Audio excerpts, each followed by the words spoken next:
What's the one thing you have from the moment you're born that you carry with you throughout your entire life and is with you until the day you die? Your body. Would you like to have more energy? More confidence? Would you like to feel more attractive and even a little bit sexy? But you're too tired. You have too many aches and pains. You're too out of shape. When we feel this way, our body is trying to tell us something, but we're not listening. It took Arnold Schwarzenegger and a pull-up bar to get me to listen to mine. How are we supposed to live life to the fullest if we don't take care of our bodies? They are a vehicle that will carry us into the future.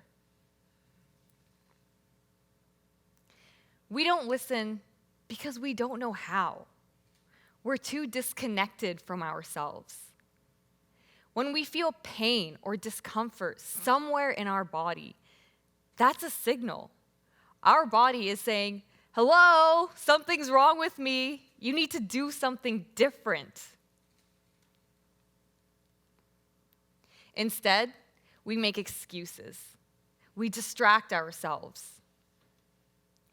One of these excuses is old age.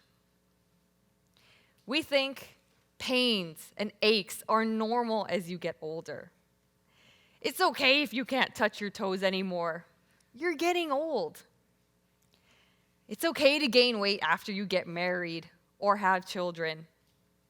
Let your pant size increase along with your age. Stress, anxiety, chest pain are just a regular part of your workday. We'll talk about our aches and pains to anyone that will listen. But are we listening to what our body is trying to tell us?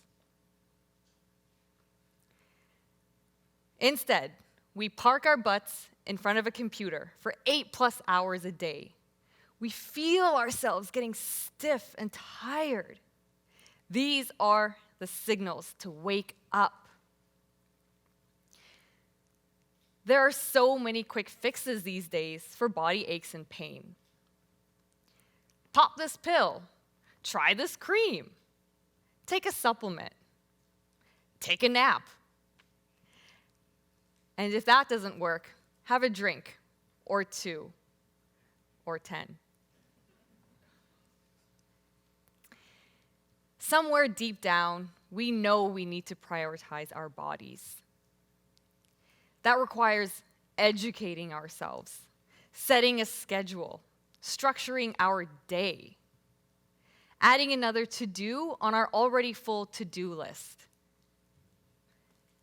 Besides, who has time to listen and get in touch with your body? It's easier just to ignore it, right? If we don't listen to our bodies, we risk becoming seriously ill. We have trouble sleeping. We have trouble getting out of bed in the morning. Muscles become weak and joints begin to creak. The way we carry ourselves becomes affected. Our confidence goes down. And if it gets bad enough, it affects our mental health.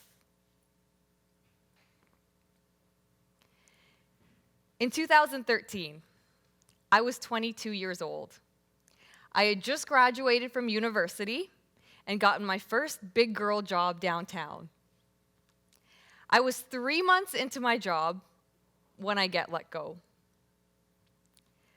So I move into my parents' basement, that dark, cold, gray basement.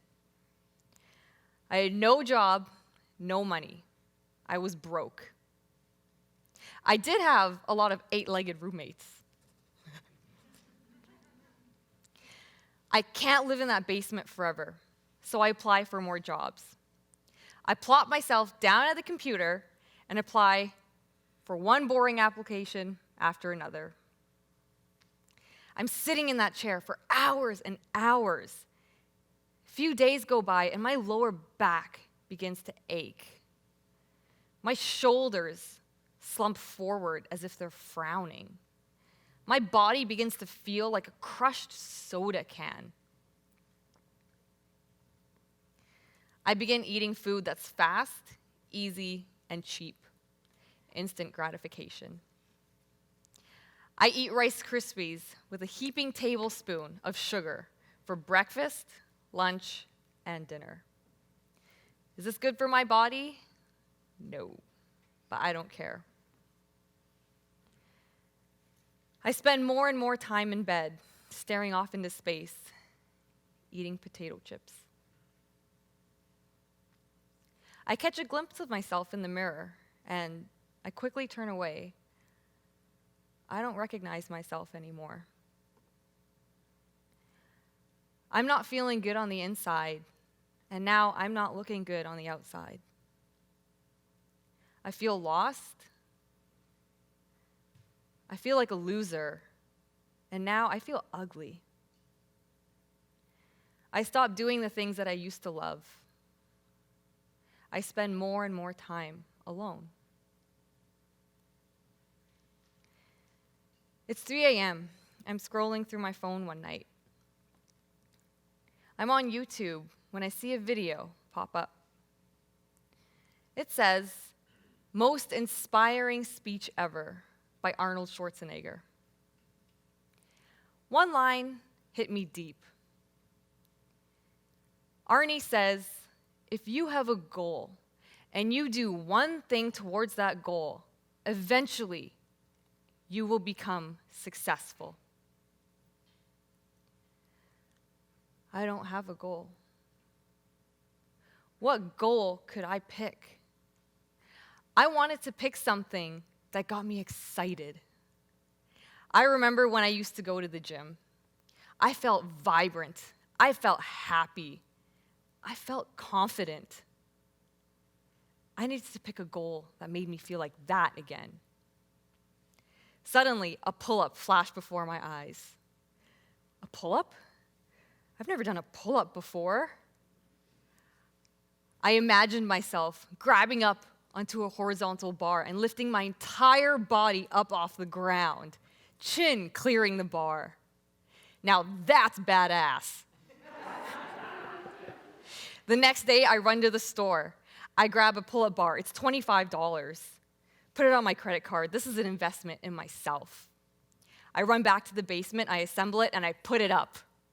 I reach up for the bar, and I just hang there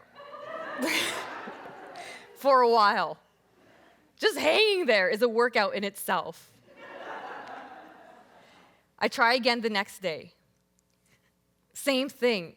I can't figure out how I'm going to lift my entire body off the ground using my puny little arms. I try again the next day. I don't give up. I try again. About a week later, I lift myself an inch off the ground. That's progress. 23 days later, I get it. I do my first pull-up.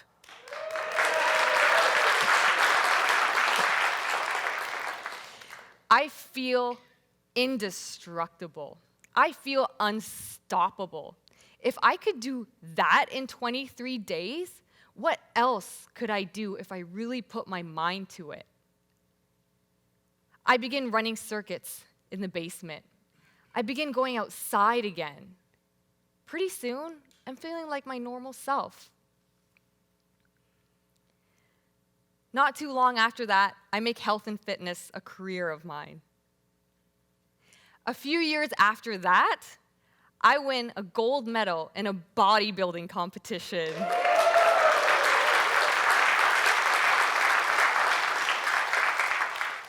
When I focused on my body and taking care of it, all other areas of my life improved. If I can do it, so can you. Don't make excuses for yourself. Believe in yourself. People often ask me, Nikita, how do you stay so in shape and so happy? I tell them these 3 habits that I practice every day. I say, lift, laugh, and love. Lift. Lift things up. Put them down. It's another word for resistance training. Use your body in the correct way. And if the gym isn't for you, dance. Go for a walk. Just do something.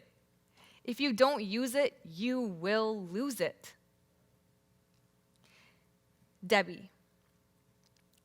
I put Debbie on a strength training program. After returning from a trip in Italy, where she frequently hikes, she told me that on her hike, she wasn't last this time. This time, she was first. I was so proud of her.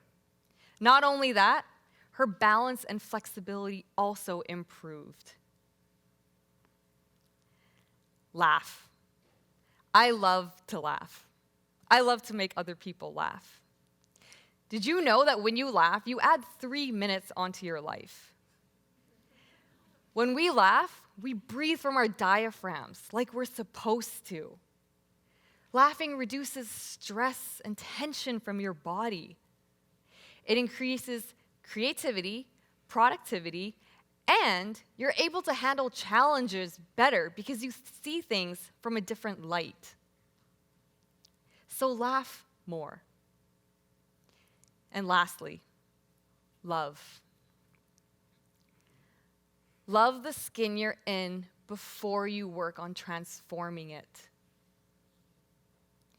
If you don't love yourself, it's going to be really hard to love yourself later on.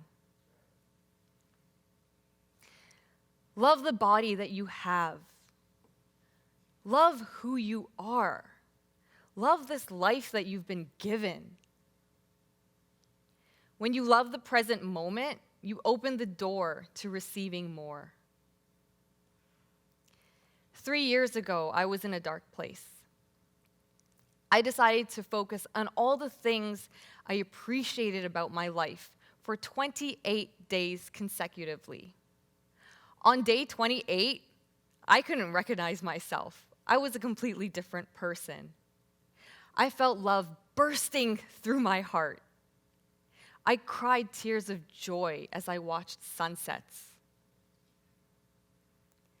So lift, use your body, laugh, stress less, and love, appreciate what you have. In order to live our most fulfilling lives, you may not need Arnold Schwarzenegger or a pull-up bar, but you do need to listen and pay attention to what your body is telling you. Are you listening?